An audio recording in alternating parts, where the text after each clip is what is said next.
parler du prochain topo, les 5 innovations qui vont faire le futur de notre spécialité. Vous avez eu un avant-goût de l'orateur qui va nous parler de ça. Donc, c'est le professeur Alexandre Mignon qui travaille à Cochin là, actuellement et qui monte une start-up en intelligence artificielle. Donc Alexandre, je te remercie, c'est à toi.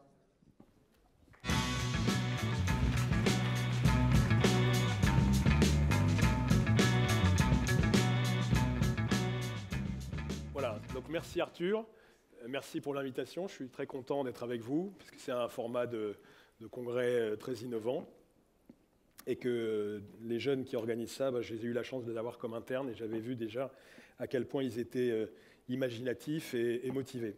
Donc bienvenue dans la spécialité de l'anesthésie de la réanimation. Quelques mots, je vais vous dire que moi j'ai fait, à l'époque, ça s'appelait un DEA, vous c'est un M2 de mathématiques et de statistiques, à l'époque où on était à l'hiver de l'intelligence artificielle. Ensuite, je suis devenu réanimateur médical. Personne n'est parfait. Puis ensuite, j'ai viré vers l'anesthésie et la réanimation, où j'ai été très heureux, notamment par rapport à ce que vous a raconté Mathias tout à l'heure, à savoir cette possibilité de développement et d'activité médicale dans plein de domaines différents. Plutôt la réanimation quand on est jeune, plutôt l'anesthésie quand on vieillit un peu. Et puis, j'ai fait de la génétique pour obtenir une thèse de sciences. Puis j'ai fait un MBA, comme a raconté aussi Mathias. J'ai monté des entreprises, notamment les entreprises de Serious Game, auxquelles vous avez peut-être joué dans l'hémorragie du postpartum ou le polytraumatisme, mais aussi sur tout un tas d'autres sujets. Et donc, on m'a demandé de vous parler un petit peu de 5 révolutions, 5 technologies du futur. C'était un sujet très compliqué, parce qu'il y a énormément de technologies à disposition. Et comme vous l'a bien expliqué Olivier de la Boulaye de Apple, une innovation, c'est une technologie au service d'une vraie idée et d'un vrai service, d'un vrai bénéfice, donc d'une vraie attente, et donc une technologie qui rencontre un marché. Alors, vous auriez dû d'abord, à mon avis, inviter des gens bien plus intelligents et bien plus visionnaires que moi. Orwell, qui écrivait en 1949 Big Brother et 1984. Hergé, qui décrivait en 1954, près de 11 ans avant ce qui allait se passer, même plus que ça, puisque on a marché sur la Lune en 69, me semble-t-il. Ensuite, Stanley Kubrick, dont j'ai entendu qu'on avait parlé tout à l'heure de Full Metal Jacket. Et donc en 68, vous ne trouvez pas qu'il ressemble à Macron, l'acteur ici? Je ne sais pas si ce n'est pas un montage affolé de ce qui va se passer demain. Et enfin, Steven Spielberg, en 2000, qui est probablement, avec Kubrick, un des plus grands réalisateurs de films. Je voudrais juste dire merci à Marc Fischler, qui est pour moi un des PUPH d'anesthésie et réanimation français les plus imaginatifs qui soient. Et puis un petit clin d'œil à mes amis de Marseille, puisque j'ai eu la chance, après un an aux États-Unis à New York, de passer un an à Marseille avec eux, et malheureusement de devoir quitter cette belle ville. Alors nous sommes anesthésistes réanimateurs pour envisager la médecine du futur. Donc la médecine du futur, est-ce qu'on sera un mi-homme, mi-robot, des intelligences artificielles qui nous aideront dans la prise en charge, des robots, chirurgiens et anesthésistes réanimateurs qui feront des exploits, des nouvelles technologies capables de prouesses médicales et d'autres technologies comme la réalité virtuelle, la réalité augmentée. Et finalement, la question, c'est est-ce que ça va réellement changer les choses? Et c'est ce qu'on va essayer de discuter ensemble aujourd'hui. Alors, d'abord, premièrement, un élément de contexte. Nous sommes dans la 4e révolution industrielle. C'est la révolution qui est issue de l'irruption massive du digital, qui est arrivée à peu près dans la fin des années 70. C'est la création de l'ordinateur et qui a réellement démarré avec l'arrivée des Google, Facebook, Amazon et compagnie, comme vous le voyez, avec un changement extraordinaire de type générationnel, puisque nous avons vécu avec cette révolution, nous qui étions soit baby boomers, soit génération X, et vous qui êtes génération Y ou de nouvelle génération, vous êtes dedans. C'est-à-dire que vous avez vécu avec. La deuxième chose, c'est qu'il y a eu une évolution exponentielle de toutes ces choses-là, qu'elles soient en termes d'espérance de vie, qu'elles soient en termes de produit national brut ou de produits de richesse nationale et internationale, tout ça s'est considérablement accéléré, et c'est accéléré pour donner naissance à les nouveaux monstres qui gouvernent aujourd'hui la planète.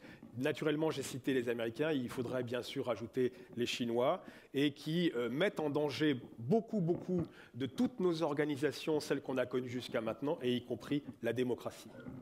Alors cette révolution numérique, Je vous invite, il y a 2-3 livres que je vais vous mentionner. Petite Poussette, ça se lit en une demi-heure. Magnifique, Michel Serres, pour vous expliquer qui est Petite Poussette et comment cette jeune fille, qui tape plus vite que son ombre, est arrivée et a enjambé et a embrassé toutes ces perspectives du numérique. Aussi, pour un petit clin d'œil pour vous, vous êtes la génération Y, vous êtes dedans jusqu'au cou depuis très longtemps. Et nous, on le voit, puisque vous ne vous comportez pas du tout comme nous, on s'est comporté à l'hôpital. Vous avez une réflexion sur les valeurs, vous avez une réflexion sur le bonheur, pourquoi vous faites ce métier, comment vous voulez le faire, alors que nous, on était foncés, faire des gardes, travailler, publier, des fois pour dire n'importe quoi. Et donc, c'est très important, cet effet de génération qu'on va discuter ensemble. Cette révolution numérique, elle est là pour modifier tout un tas de choses dans la vie en général, et notamment la santé. Et dans la santé, comme vous le savez, on sait qu'on a comme objectif de mieux soigner au meilleur coût. Et je ne vais pas revenir sur ce qu'on a discuté tout à l'heure avec la demoiselle, par ailleurs très rigolote. Et cette médecine s'est rendue compte que si elle continuait à ne s'intéresser qu'à soigner, elle ne serait pas soutenable en termes économiques, et c'est vrai pour tous les pays du monde, et qu'il fallait maintenant transformer la médecine vers ce qu'on appelle la médecine 4P, c'est-à-dire celle qui va prédire, celle qui va prévenir, celle qui va mettre le patient au centre du débat, ce que moi je ne connaissais pas jusqu'à maintenant et qui est en train d'arriver, puisque la santé est un monde extrêmement fragmenté avec des intérêts divergents des uns et des autres, et qu'à un moment donné, il va falloir se recentrer sur le patient qui fait l'objet de toutes nos attentions. Et enfin, le dernier P, qui est celui que ça serait une médecine de précision, et que comme on l'a entendu dans l'après-midi, on est tous différents les uns des autres, et qu'appliquer à tous le même traitement, la même dose, etc., est totalement dépassé. Alors, on a aussi parlé de la mortalité pour aller vers les erreurs médicales. On sait aussi que toutes ces technologies vont devoir nous permettre de mieux soigner et y compris d'éviter un nombre d'erreurs colossales, puisque comme vous l'avez compris, effectivement, la mortalité directement attribuable à l'anesthésie a quasiment disparu. Ça n'empêche pas que vous soyez très attentif et que vous pourrez quand même rencontrer une fois une intubation impossible, une fois un choc anaphylactique gravissime, mais globalement, on peut éliminer la mortalité directement attribuable à l'anesthésie. En revanche, la mortalité opératoire, et y compris dans nos pays riches, à 7 jours, toute chirurgie confondue, reste autour de 2 à 3%. Il y a beaucoup de travail à faire. Et puis, il y a toutes ces erreurs médicales qui portent soit sur le misuse, on a mal utilisé ou trop utilisé une technique, le underuse, on a sous-utilisé une technique, et enfin le misuse, donc le overuse, misuse et underuse, qui est qu'on l'a utilisé mais on l'a mal utilisé, et qui est responsable de près de 350 000 morts aux États-Unis et qui est la 3e cause de mort globalement dans les pays riches, que ce soit aux États-Unis ou ailleurs. Alors quand on parle de l'innovation, on doit envisager ces 2 courbes. D'abord la première qui est la courbe du hype, c'est-à-dire toute l'arrivée de nouvelles technologies qui suscitent un engouement extraordinaire, puis qui vont un peu retomber, parce qu'on va commencer quand même à comprendre et à voir un certain nombre de limites, puis ensuite qui vont reprendre, et tout ça prend du temps. En général, on est très très enthousiaste et on dit ça va arriver demain, et en fait en pratique, ça va mettre beaucoup plus de temps que prévu, alors qu'à l'inverse, beaucoup de choses qu'on dit ça c'est en 2050, en fait ce sera demain ou ça sera plus tôt, parce qu'on sous-estime la vitesse avec laquelle les choses vont, et aujourd'hui ça va de plus en plus vite. Et puis la deuxième courbe, c'est la courbe qui explique comment les gens vont embrasser ces nouvelles technologies, ces nouvelles inventions. D'abord, il y a les inventeurs. Alors, ils sont très motivés, etc., mais il n'y a pas encore de marché. Ensuite, il y a les early adopters. C'est ceux qui pensent que oui, là, il se passe quelque chose, etc. Puis, malheureusement, à un moment donné, il y a un trou, c'est un gouffre, et il faudrait qu'il dure le moins longtemps possible, parce que c'est ce gouffre qui est difficile à passer pour les startups, parce qu'il n'y a plus de financement dans les startups. Et donc, à ce moment-là, il faut tenir, il faut trouver des subventions, il faut trouver de l'argent. Et puis, à un moment donné, tac, on dépasse ce gouffre, et là, réellement, ça commence à prendre, et tous les gens commencent à embrasser la technologie et l'invention, et les affaires sont bien parties. Alors, concernant cette courbe du hype aux États-Unis, et ça fait office de référence dans le monde, il y a un institut qui s'appelle l'Institut Gartner, qui donne chaque année les 10 stratégies, les 10 technologies stratégiques du futur, parmi lesquelles j'ai identifié 4 des celles que j'ai choisies, la 5e étant identifiée aux innovations sociétales. Alors, dans celles qui sont citées, les objets connectés, l'augmentation des capacités d'analyse, l'intelligence artificielle pour développer et diriger l'économie, mais aussi la santé, le jumeau digital et le jumeau numérique, le edge. Le edge, c'est une technologie qui est intermédiaire avant le cloud, c'est-à-dire que sur tous les objets connectés, ils seront attachés à de l'intelligence et à des stockages qui leur permettront, avant éventuellement d'envoyer sur le cloud ou sans envoyer sur le cloud, de faire des choses très intéressantes. Les expériences immersives, réalité virtuelle, réalité augmentée, la blockchain, j'y connais rien, il y a un topo sur ça, je crois, demain. Les problématiques éthiques et de privacy, donc de confidentialité qui sont fondamentaux. Les espaces chics, smart hospital, smart city, etc. Et puis enfin, l'informatique quantique. L'informatique quantique, je ne suis pas un spécialiste, mais je peux vous dire qu'on sait aujourd'hui que c'est celle qui va de nouveau démultiplier les forces de calcul et de puissance de calcul des ordinateurs, avec la possibilité non plus de coder en 0 et 1, mais de coder entre 0 et 1, et d'avoir des capacités de calcul en temps réel extraordinaires qui sembleraient pouvoir arriver d'ici une dizaine d'années. Alors, un choix, et évidemment ces choix sont parfaitement arbitraires. J'ai essayé de les faire par rapport à la vitesse avec laquelle vous pourriez les rencontrer dans votre formation, puis ensuite dans votre vie professionnelle. D'abord, et là c'était très intéressant par rapport à la demoiselle de tout à l'heure, effectivement on a installé en France une tarification à l'activité qui est un peu aberrante parce qu'effectivement elle prenait en compte que des activités et pas l'ensemble de la prise en charge du parcours de soins. Mais il faut rappeler qu'avant, vous n'étiez pas encore né, il y avait le budget global, c'est-à-dire que l'hôpital travaille ou ne travaille pas, l'année d'après on reconduisait son budget, ce qui était tout à fait intenable et qui expliquait que dans les hôpitaux publics, on ne travaillait pas beaucoup. Et quand on a mis la tarification à l'activité, on a été obligé de travailler et on s'est remis un peu à travailler à l'hôpital public. La tarification à l'activité est devenue caduque et maintenant on va s'intéresser à d'abord financer plutôt le parcours de soins. Et la deuxième chose, c'est à regarder la valeur créée autour du patient. Le parcours du patient et la valeur créée. Ça, c'est un élément important. La deuxième, c'est qu'on espère qu'on va enfin avoir des systèmes d'information dignes de ce nom, générant des bases de données, de l'open data, tout ce que les États-Unis ont maintenant mis en place depuis 10 ans, qui leur permet d'avoir 80% des établissements équipés avec les datas qui vont bien par des sociétés comme Epic, Cerner, et aidés par les GAFAM dont vous avez entendu parler, et qui leur permettent dès aujourd'hui de sortir des résultats prodigieux, notamment dans le domaine de l'apprentissage machine, du machine learning et de l'intelligence artificielle. Il y aura les objets connectés, il y aura des apps, il y aura de plus en plus de télémédecine, il y aura des chatbots, il y aura du fast track, il y aura des boucles, et on va voir ça maintenant.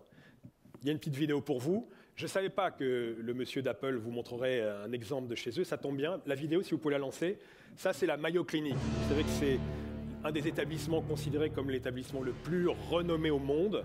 Eux aussi sont passés par l'informatisation et la mise à disposition, il en a parlé tout à l'heure, de près de 30 000 iPhones pour les professionnels, de près de 20 000 tablettes, et dans lequel vous avez accès n'importe où dans l'établissement, et y compris chez vous, au dossier médical. Vous pouvez récupérer les données biologiques du patient, vous pouvez rentrer dans la chambre avec la tablette et montrer le scanner, la radio, etc. C'est une transformation.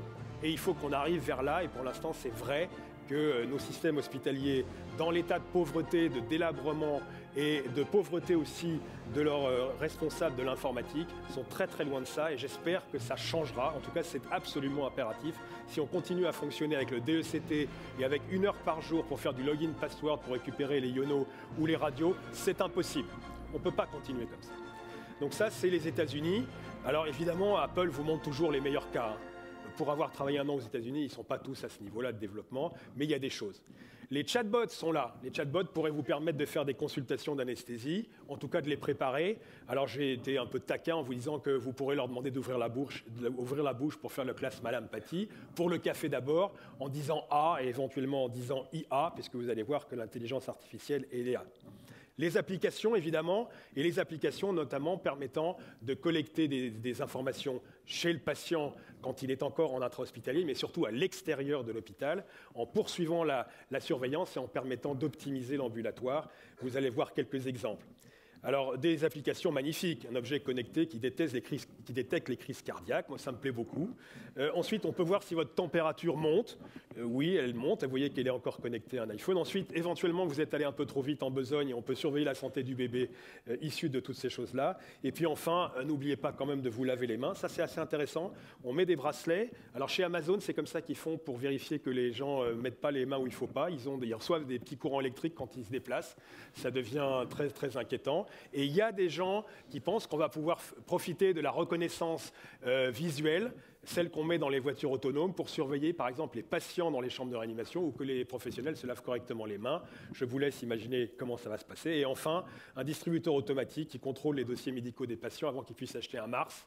Donc tout est possible. Tout est possible et c'est votre génération qui va le faire.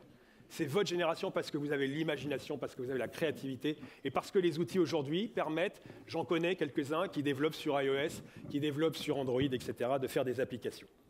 La salle d'opération, elle va se simplifier. Ce qui est très important, et c'est vrai aussi pour la réanimation, c'est qu'on commence globalement à comprendre quels sont nos objectifs, qu'est-ce qu'on doit mesurer et pourquoi faire.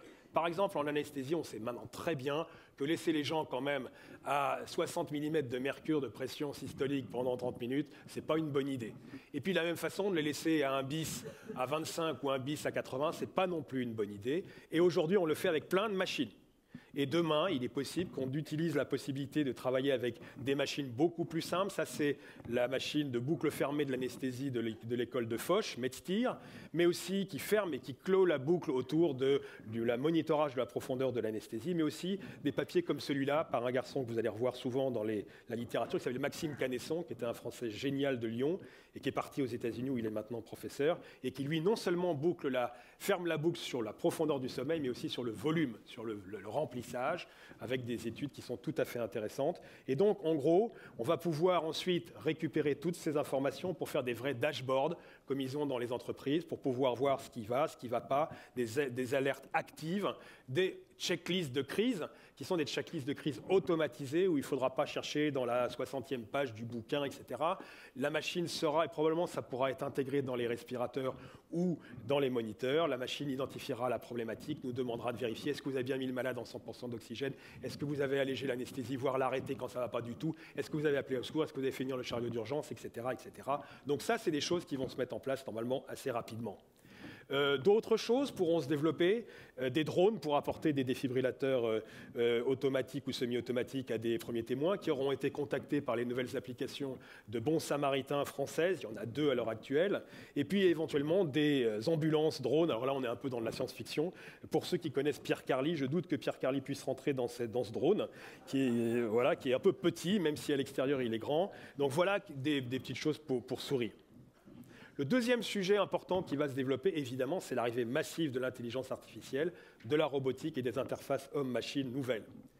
Il y a eu dans la littérature de l'anesthésie de la réanimation au cours des 3 derniers mois une vingtaine de papiers consacrés à ça. Il faut que vous les regardiez, il faut que vous les lisiez. Vous ne comprendrez pas forcément tous la méthodologie de ces papiers. Vous devriez normalement tous, puisque vous êtes beaucoup plus jeunes, connaître Python, par exemple, ou savoir programmer R, qui ne sont pas des choses très compliquées pour vous. Et vous comprendrez comment on peut maintenant développer des modèles mathématiques liés au machine learning pour détecter la mortalité post-opératoire, la survie après arrêt cardiaque, la façon d'optimiser le traitement du sepsis ou de la prévision de la survenue d'hypoxémie. Et tout ça, c'est publié non pas dans les petits journaux, mais dans les grands journaux. Je vous ai mis Anesthésio, je vous ai mis Nature Medicine, PLOS, Nature Biotechnology. Donc des grands journaux qui viennent et qui s'emparent du sujet, malheureusement issus des États-Unis, parce qu'ils ont déjà des bases de données de 100 000 malades de réanimation, alors qu'on a beaucoup de mal à sortir des bases de 500 à 1000 patients, ce qui est un vrai problème.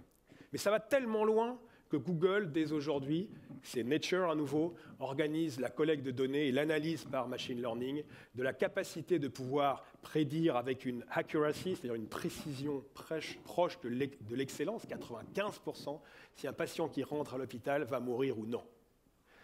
Ça fait vraiment très peur parce que vous voyez bien que dans ce contexte, des intérêts économiques pourraient décider à notre place si on réanime ou si on ne réanime pas. Et c'est donc les évolutions sociétales qui vont venir derrière et qu'on évoquera en conclusion de mon exposé.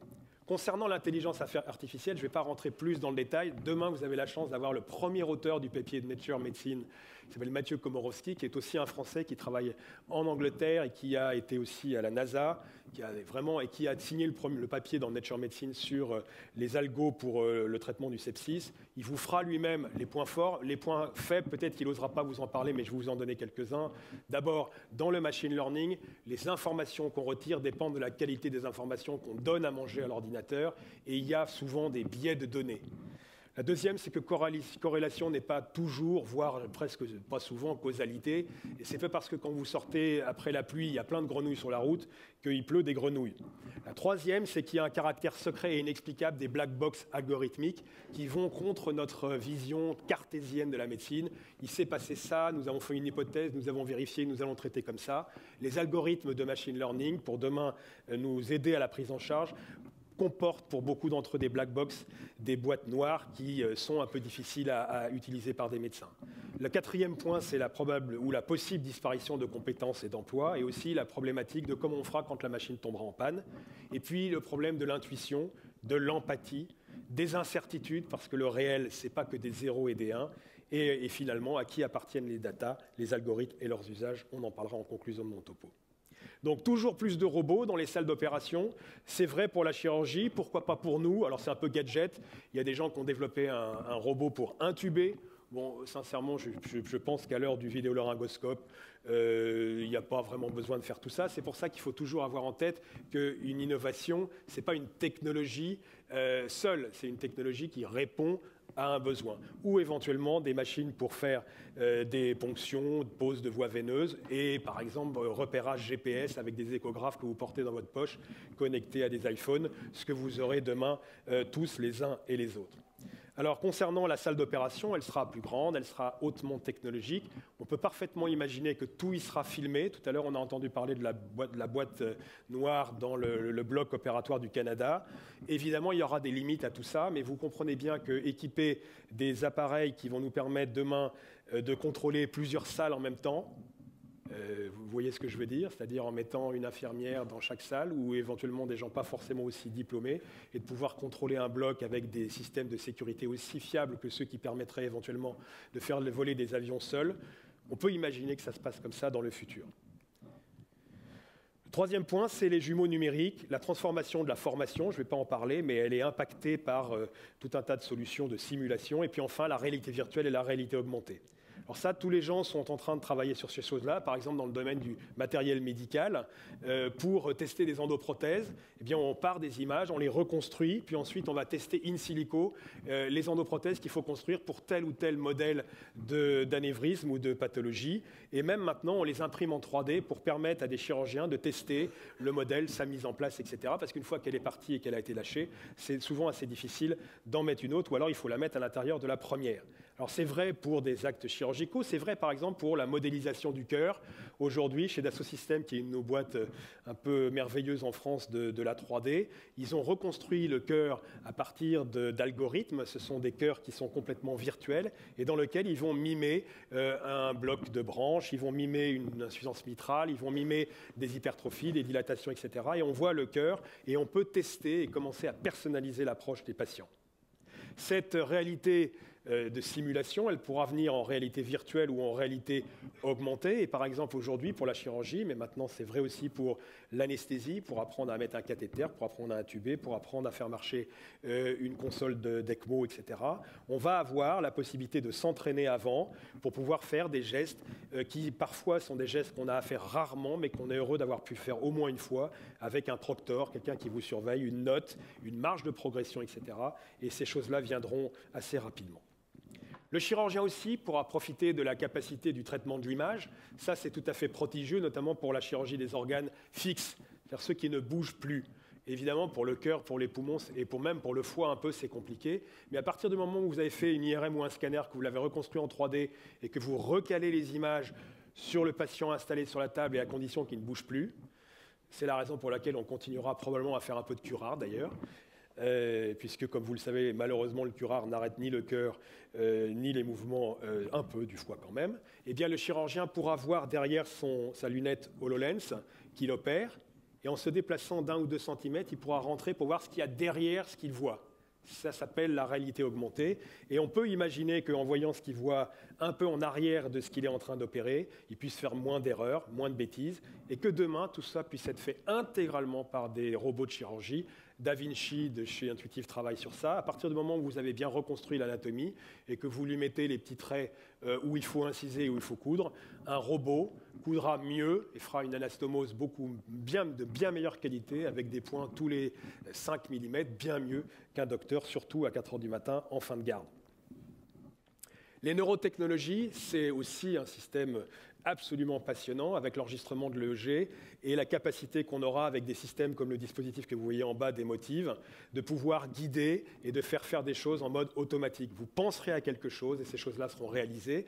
Et c'est la raison pour laquelle je pense que les lunettes, telles que celles que vous voyez sur le garçon en cravate à votre gauche, je ne sais pas comment ça se présente pour vous, eh bien, c'est celles-là qui permettront, avec une interface équipée en batterie, une interface équipée en enregistrement de l'EEG, une interface qui permettra de filmer et qui, par exemple, taguera toutes les interventions chirurgicales. Ça permettra d'avoir des bases de données et on peut aussi imaginer que ces choses-là soient faites dans notre spécialité. On pourra enregistrer le sommeil, on pourra enregistrer tout un tas de choses, ça existe déjà. Ça n'est pas sans poser des problèmes. À qui appartiendront et comment elles seront exploitées ces données? Ça, c'est l'objet de ma dernière partie. Un sujet qui m'a toujours, moi, beaucoup intéressé, notamment en thèse de sciences, où je faisais de la thérapie cellulaire pour le foie, c'est l'organisation et les nouvelles modalités de transplantation. Là, je vous encourage vivement à y réfléchir parce qu'aujourd'hui, on comprend bien que la façon de faire est probablement un peu dépassée à l'heure de nouvelles techniques et de technologies. On prend les organes, on les met dans de la glace, on court à l'hôpital, on greffe le samedi soir entre 2 heures du matin et 8 heures du matin avec des équipes épuisées et les résultats ne sont pas bons. Or, on a découvert récemment que probablement on pourrait changer les choses en mettant les organes sur des machines qui les perfuseraient avec du sang chaud pour éviter, 1, les lésions liées au froid, 2, de pouvoir tester des organes qui jusqu'à maintenant étaient considérés comme limites, donc ne pas pouvoir être utilisés pour la greffe, alors qu'après une réoptimisation sur la machine, on peut les recruter pour le poumon, on peut les traiter pour le foie, notamment les dégraisser, on peut injecter à l'intérieur des vecteurs de thérapie génique pour les rendre résistants à des infections, pour les rendre moins sensibles au rejet, etc. Et des études publiées dans les plus grands journaux montrent que ça fait au moins aussi bien que ce qu'on fait jusqu'à maintenant. Et demain, évidemment, ça fera beaucoup mieux parce que la greffe sera programmée le lundi matin à 8 heures du matin et pas le samedi soir de 2 heures à 10 heures du matin le dimanche matin. Alors, regardez ces papiers, c'est fantastique. Moi, j'ai eu la chance d'aller à Boston voir une des fabricants qui s'appelle Transmedix. On perfuse le foie avec des conditions de perfusion qui sont proches des conditions physiologiques. 1/3 de débit porte, 1/3 de débit artériel pulsé, l'autre étant continu. On mesure la production de bile. On fait une clarence du lactate avant de remettre le foie en place. Pour le poumon, une machine fantastique. Il y a une petite vidéo pour que vous voyez. Et même pour le cœur, qu'on pourra éventuellement prélever dans des patients de type Maastricht 3. Vous voyez qu'on ventile les poumons, on les perfuse avec du sang, on peut faire un rapport PaO2 sur FiO2, on peut les fibroscoper, les aspirer, on peut traiter les infections, c'est prodigieux. Et je pense que c'est les anesthésistes réanimateurs qui s'occuperont de ça, dans ce qu'on appelle organ shelter, c'est-à-dire il y en aura peut-être 4 ou 5 en France, dans lequel il y aura à côté de l'aéroport un hangar et dans lequel nous serons responsables non plus des patients, les patients ils seront à l'hôpital, ils attendront la greffe et nous serons responsables des organes. Il y a d'autres techniques qui sont en train d'arriver, qui sont aussi prodigieuses, c'est la reconstruction et l'impression en 3D. Il y a un rein à Boston qui commence à marcher. Il y a des poumons qui ont été reproduits. On prend un poumon, on le décellularise et on garde l'arbre bronchique et l'arbre vasculaire. Et ensuite, on injecte soit par les vaisseaux, soit par les bronches, des cellules souches qui vont reconstituer un poumon. C'est absolument prodigieux. Allez voir cet article dans Science en mois d'août. J'ai cru que c'était fake, et en fait, ce n'est pas du tout fake. Et il y a même des images, il y a des vidéos, c'est complètement dingue. Et il y a des gens qui travaillent sur le foie, et avec des matrices, et on est capable peut-être demain d'avoir des organes artificiels réellement de grande qualité. Pour finir, c'est les innovations sociétales qui vont arriver, à mon avis, avec tout ça. D'abord, comme je vous le disais, nous avons toujours tendance à surestimer le changement à court terme. Ça prend bien plus de temps que ce qu'on croyait. C'est la raison pour laquelle il y a en France beaucoup de startups qui, au bout d'un an, 80% ferment boutique parce qu'ils n'ont plus de financement pour tenir. Donc, ils ne sont pas assez encouragés en France. Et c'est pour ça qu'ils vont beaucoup aux États-Unis, parce que là-bas, non seulement ils sont beaucoup plus aidés, et en plus, là-bas, quand vous échouez, vous êtes reconnu. Le fait d'avoir loupé et de vous relever et de repartir, c'est un gage de votre compétence, de votre hargne, de votre énergie, et on vous aide encore plus. Nous, en France, quand on dit qu'on a échoué, on n'est pas très bien vu. Et puis à l'inverse, de sous-estimer ce qui peut se passer à 10 ans. Donc n'arrêtez pas d'accélérer, et vous êtes cette génération pleine de promesses. Alors voyez un peu les exemples de ce qui a pu être avancé dans cette étude. Remporter les championnats de poker, c'était annoncé pour 2016. Ça a été effectivement fait en 2016. Ensuite, il y a tout un tas d'autres choses, jusqu'à l'utilisation des intelligences fortes, celles qui vont combiner tout un tas d'intelligences ensemble. C'est celles qui existent déjà un peu pour faire conduire des voitures autonomes et qui éventuellement, demain, peuvent être dangereuses parce qu'elles peuvent autonomiser complètement la machine, et vous savez qu'il y a des gens qui sont inquiets de ces perspectives. D'autant plus que les grands acteurs, on a vu Apple tout à l'heure, Amazon, Google, Microsoft, qui est en train de reprendre d'un poil de la bête extraordinaire avec la plateforme Azure, qui est devenue hébergeur de données de santé, et qui est, je crois, même devenu plus important en termes de capitalisation boursière que Apple maintenant, eh bien, tous ces grands acteurs sont là. Pour l'instant, ils se sont testés sur des trucs rigolos. Ils se sont testés sur de la reconnaissance ou de la recommandation pour acheter tel livre chez Amazon. Mais maintenant, ils arrivent avec, ils vont livrer des médicaments, ils vont ouvrir des pharmacies et ils vont prendre le contrôle possiblement des hôpitaux, d'un certain nombre de structures. Ils vont aussi devenir des banques et aussi devenir des assurances, et ils sont contrôlés par rien.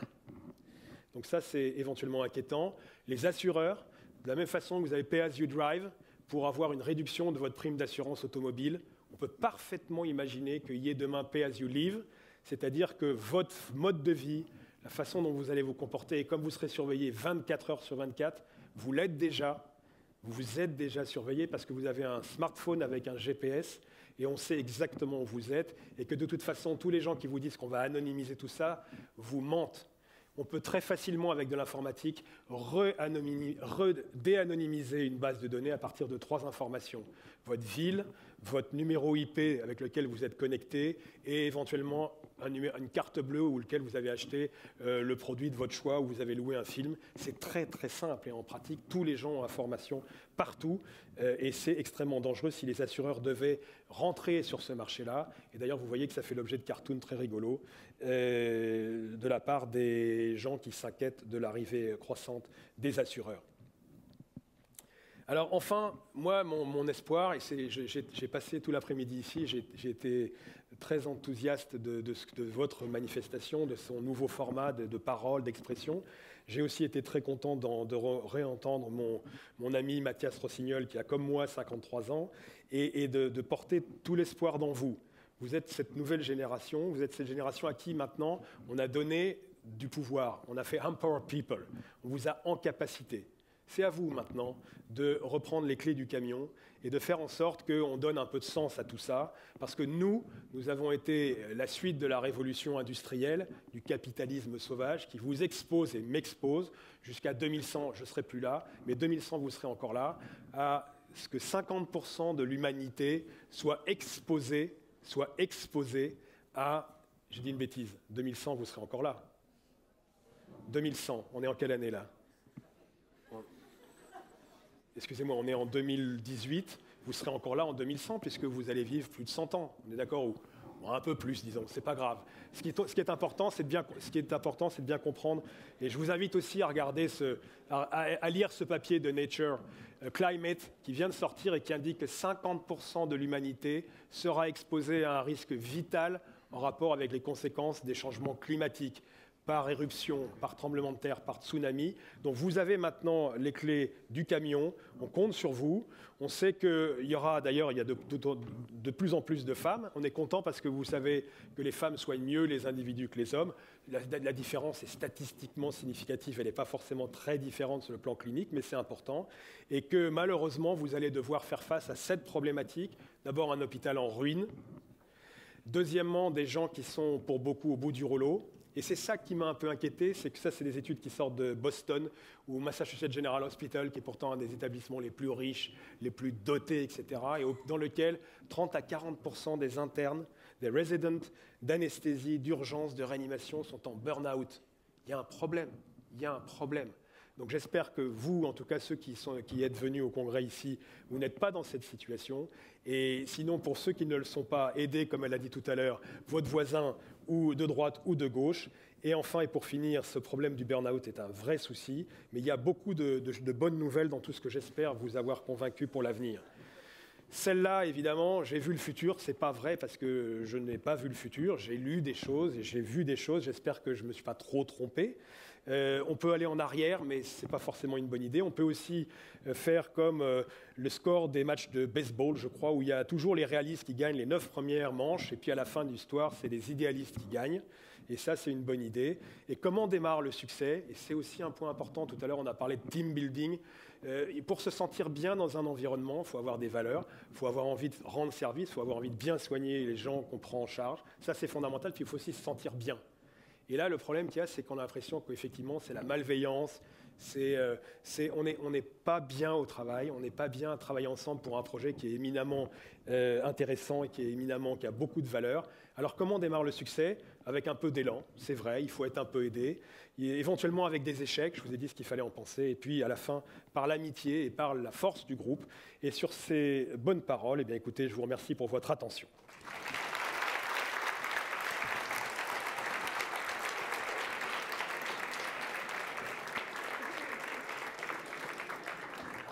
Merci Alexandre pour ce topo plein de perspectives. Ça paraît fantastique, proche mais loin, ça fait un peu peur. Il y a une chose sur laquelle je veux rebondir par rapport à ton topo, c'est que je suis d'accord avec toi et tu as probablement raison de dire que vous êtes les mieux à même, les mieux armés pour relever tous ces challenges dont tu nous as parlé. La seule chose que je veux dire, c'est que vous le ferez certainement, mais pas tout seul. Vous avez des ingénieurs qui comprennent beaucoup mieux tout ce paysage numérique que nous, que vous, et qui demandent qu'une chose, c'est travailler avec vous. Donc soyez curieux, regardez autour de vous, regardez ce qui se fait, lisez Nature, lisez tous les papiers, vous voyez les avancées technologiques, comment ils vont arriver, et allez parler avec les data scientists, allez parler avec les ingénieurs, vous verrez qu'ils ont plein de solutions à vos problèmes ou à vos questionnements. Si vous avez des questions, j'imagine qu'il y en a plein. Le temps que tu donnes le micro à Mohamed, juste pour vous dire, je n'ai pas compris pourquoi vous avez été étonné de vous allez vivre jusqu'à 2100. Vous êtes né entre 95 et 2000. Bon, en tout cas, il y en a ici qui sont nés en 2000. Est-ce qu'il y en a quelques-uns? Aucun.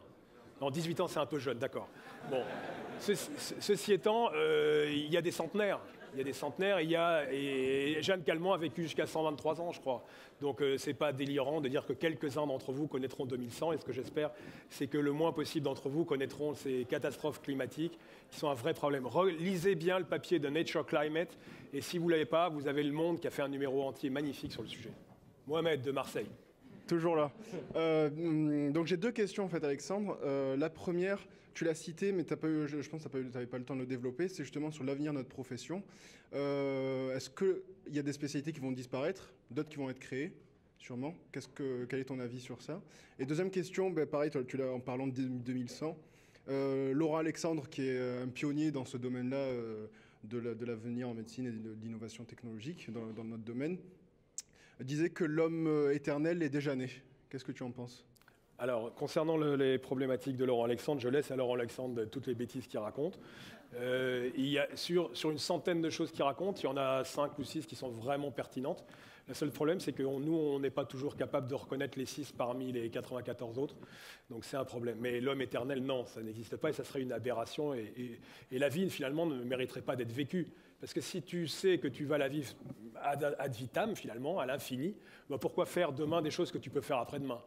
Donc, et puis par ailleurs, sur le plan de l'équilibre et de l'écologie, c'est absolument impossible. On va déjà avoir du mal à être 7 milliards, 8 milliards et 9 milliards demain. Donc avoir cette idée est complètement folle. Et j'espère que des gens empêcheront le mythe de la singularité et toute cette université kurzweilienne de la Californie de le faire. Ceci étant, à partir du moment où il y a des idées sur la planète, il y a toujours des gens qui vont essayer d'aller très très loin. Et vous avez vu par exemple cette semaine ou la semaine dernière, ce Chinois qui a commencé à utiliser la technologie CRISPR pour les embryons. Ça fait peur. Alors on va attendre que ça soit confirmé parce que pour l'instant ce n'est pas publié. Mais le seul fait qu'il y ait une idée, par tout un tas de facteurs, notamment la passion du savant, mais aussi la passion financière, ça peut rapporter beaucoup d'argent, peut amener certaines déviances, certaines actions qui sont extrêmement dangereuses. La deuxième chose, concernant les métiers ne vont pas disparaître, les métiers vont changer, il y en a qui vont devenir probablement un peu moins importants. Par exemple, aujourd'hui, si j'avais à commencer l'internat, je ne ferais pas anapathe, ça c'est sûr. Je ne ferais pas radiologie, ou alors je ferais que dans de la radiologie interventionnelle de très haute volée, parce que les radios vont être lues demain par des algorithmes. C'est une évidence. Donc ça va changer un peu, et après, c'est effectivement, on va nous faire passer la pilule de l'arrivée de l'intelligence artificielle, non pas pour nous remplacer, mais pour nous augmenter, pour nous aider à être plus humains, pour réhumaniser la médecine. Ce n'est pas une mauvaise idée, sauf que ça part du principe qu'on n'est pas humain, déjà aujourd'hui. Alors c'est peut-être vrai, et donc il faut qu'on fasse attention et s'intéresser à nos patients peut-être un peu plus que ce qu'on a fait avant, s'intéresser à la taille de nos services, la taille des bureaux, le nombre de secrétaires qu'on avait, etc., etc. D'autres questions ?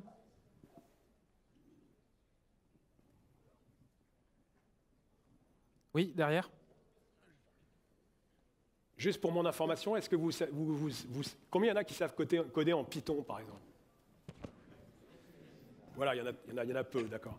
Sincèrement, ce n'est pas très difficile, vous devez avoir les bases de ces choses-là. Sincèrement, il y a des MOOC aujourd'hui fantastiques, gratuits, qui sont vraiment bien faits. Ce n'est pas parce que vous allez devenir demain data scientist, c'est parce que, comme l'a très bien dit Arthur, les progrès se font toujours aux interfaces. Et donc, vous allez aller rencontrer des gens dans d'autres spécialités, vous allez rencontrer notamment des ingénieurs qui sont là avec des technologies de mathématiques, de traitement d'informations, etc., et qui ont besoin de comprendre ce que nous avons comme problème, de la même façon que nous, on aura besoin de comprendre comment ils utilisent les données. Et de sorte qu'on arrive à éviter, par exemple, ce que je vous ai raconté sur les grenouilles. Donc, je pense qu'aujourd'hui, savoir coder en Python, ou savoir coder un peu en R, et puis être très agile sur toutes ces plateformes, notamment de cloud. Vous avez sur Azure, par exemple, moi je suis un Apple addict, hein, et pourtant j'ai vu sur Amazon et j'ai vu sur Microsoft des solutions pour vous entraîner, pour apprendre, pour comprendre, fantastiques, et qui sont gratuites, donc profitez-en. Il y avait une dernière question, c'est ça, là-bas? Oui, tout à fait, je suis au fond. Moi, je voulais vous demander concernant le modèle de développement de toutes ces technologies. Parce que, bon, globalement, en informatique, il y a deux modèles. Hein. Soit le modèle des grosses entreprises qui font du propriétaire à fond, que ce soit Microsoft, Apple, etc., c'est-à-dire des sortes de boîtes noires, on peut le dire, mais même pas boîte noire au sens de l'utilisateur d'une méthode statistique, parce qu'un algorithme statistique, en général, il est compréhensible par ceux qui sont initiés. Donc, soit ces modèles de développement, soit le modèle plutôt open source, libre, communautaire, qui repose pas que sur qui ne marche pas qu'à coup de dollars. Alors ça ne veut pas dire que les gens ne sont pas rémunérés pour ce travail, mais il y a il faut quand même savoir que beaucoup de l'informatique au monde est basée sur des programmes libres, qui sont ni Microsoft ni Apple. 80% de l'Internet marche sur des machines Linux, par exemple, et ça c'est un exemple de travail collaboratif. Ou pour un autre exemple plus connu, Firefox, que beaucoup de monde utilise comme navigateur, c'est un des meilleurs navigateurs, et pourtant ce n'est pas vendu par une société. Alors qu'à côté de ça, on a des innovations alors qui parfois paraissent un peu gadget, il faut dire ce qui est, hein, alors qu'on n'est pas capable d'avoir un système d'information digne de ce nom, ne serait-ce que pour savoir que pour transmettre l'information d'une simple allergie au bêta-lactamine depuis l'entrée des urgences jusqu'à le service d'hospitalisation, par exemple. Alors, sur l'informatique, tu as l'air bien plus calé que moi. Les deux systèmes ont très bien fonctionné pour l'instant. Les grosses boîtes regardent soit spin-off des petites boîtes, mais enfin qui commencent à devenir très grosses, soit éventuellement regardent des startups pour les racheter ensuite. Donc, vous avez vu que Oculus a été racheté par Facebook, DeepMind a été racheté par Google, etc. Bon, ça, c'est un moyen de faire. Le deuxième, c'est effectivement l'open source. C'est aussi un écosystème passionnant, tout à fait intéressant. Basé sur l'échange, sur la capacité à travailler ensemble pour avancer plus vite. Sur ça, je suis passionné par ça, ça m'intéresse, mais puisque tu es dans l'informatique, tu as bien compris que GitHub a été racheté par Microsoft récemment. GitHub, c'était un endroit où il y avait justement le partage de code en open source pour la population de gens un peu invertis, et il a été l'objet d'un rachat par Microsoft. Donc l'open source, il faut voir un petit peu la gratuité. De temps en temps, tu fais ce qu'on dit, hein. Si c'est gratuit, c'est que ça n'a pas de valeur. Donc, il faut faire attention. Non, mais je suis d'accord avec toi, l'open source, c'est passionnant et il faut laisser de la place à l'open source. Si c'est gratuit, c'est que vous êtes le produit, c'est pas ça là. Alors oui, ça c'est la base de tout ce que vous faites aujourd'hui. Question ici. Quand vous vous connectez sur Google, Facebook et tous ces gens-là, vous ne payez pas. En fait, vous payez puisque vous êtes vous-même le produit. Votre adresse mail est renvoyée à au minimum 25 structures. 25 structures, et comme vous le savez, Facebook, avec Cambridge Analytica, a transformé l'élection américaine de Donald Trump. Et aujourd'hui, on est en train de se rendre compte que même des sites ultra sérieux comme LinkedIn rachetaient des adresses mail à Facebook. 25 millions d'adresses mail rachetées par LinkedIn. Donc aujourd'hui, il y avait une opacité sur cette affaire. Nous avons été contents de pouvoir profiter de leurs services. Et il y avait une contrepartie, c'est que nous étions devenus leurs produits qu'ils revendaient à d'autres. Alors comme disait Larry Page de Google, il disait « mais si vous n'avez rien à vous reprocher, c'est pas grave que les données soient parties à droite et à gauche. » Si, c'est grave. C'est très grave. D'ailleurs, je vous invite aussi à regarder sur YouTube l'audition de Mark Zuckerberg au Sénat américain. Je peux vous dire qu'il n'était pas net, le Zuckerberg, et qu'il a passé un mauvais quart d'heure. Ça n'empêche qu'ils ont continué à diffuser toutes les informations. Et pour finir, la dernière, 23andMe, qui est une boîte à laquelle vous pouvez envoyer votre ADN après l'avoir frotté au fond de la gorge aux États-Unis, en Californie, qui a été créée par la femme de Larry Page ou Sergey Brin, je ne me rappelle plus, vient de signer un contrat avec Glaxo. Pour 500 millions d'euros, ils ont communiqué plusieurs millions de bases d'ADN à ce laboratoire pharmaceutique, naturellement sans demander l'autorisation des gens qui avaient envoyé l'ADN. Ils avaient envoyé l'ADN dans le but de faire des études génétiques. Mais normalement, la loi était de dire que si de nouvelles études étaient portées, et notamment si elles étaient portées par des tiers, ils devaient re-signer des autorisations. Ceci leur a permis de voyer des datas non seulement de l'industrie pharmaceutique, mais à d'autres laboratoires. Et vous allez voir ressortir gentiment dans les prochaines semaines les gènes de l'homosexualité, c'est très tendance. Et bien, tout ça, ce sont des données qui étaient chez 23andMe et qui ont circulé de manière complètement anormale dans le monde et qui posent énormément de problèmes éthiques et sociétaux, naturellement, parce que le vrai problème avec cette révolution numérique, et je finis avec ça, c'est qu'elle écarte ceux qui savent et ceux qui ont, et elle rend les pauvres misérables. Et c'est ça la situation telle qu'on la voit aujourd'hui, cette révolution numérique. Après la révolution industrielle qui a détruit la planète, n'est-elle pas en train de détruire l'homme? Et c'est pour ça que vous êtes ceux qui peuvent l'empêcher, ça. Vous avez le pouvoir de réagir et de réfléchir à ça. Pas forcément en mettant des gilets jaunes et marrons derrière. Ça, c'est une autre histoire. 2 minutes pour une dernière question. Alors, merci pour votre présentation. Moi, j'ai une question pour rebondir justement sur ce que vous dites à la fin. C'est qu'on va passer d'un système où on maîtrise beaucoup de choses, quasiment tout dans le parcours patient et dans sa prise en charge, à un système où finalement une grande partie de cette prise en charge des décisions nous échapperont. Et comment nous former pour finalement maîtriser ces outils, parce qu'actuellement, en dehors de certains d'entre nous qui ont des masters de biostatistique et qui sont intéressés par la programmation, la plupart de nous, on a une approche très biologique des choses et on n'est pas du tout formé à ça. Et comment former demain les étudiants, les internes, les gens qui vont arriver pour qu'ils s'approprient, qu'ils deviennent compétents dans ces techniques que nous, clairement, on ne maîtrise pas. Malgré le fait qu'on soit jeune, je pense que clairement, il y a très peu de gens dans cette salle qui maîtrisent effectivement la base sur laquelle reposent ces outils. Bien sûr, de la même façon que nous avons fait des masters de génétique ou des masters de physiologie ou des masters de biochimie, beaucoup d'entre vous doivent envisager, s'ils n'ont pas déjà des mêmes d'eux, de les faire plutôt dans des environnements de type école d'ingénieurs de haut niveau, polytechnique, les mines. Voilà. Et vous allez voir, vous allez être bien accueillis là-bas. Parce que ces gens-là, ils ont les techniques, mais ils ne savent pas à quoi ça sert. Et nous, on a les malades, on sait que les techniques existent et il faudra se retrouver. Donc allez-y et faites un pari sur l'avenir et c'est un bon pari. Merci Alexandre.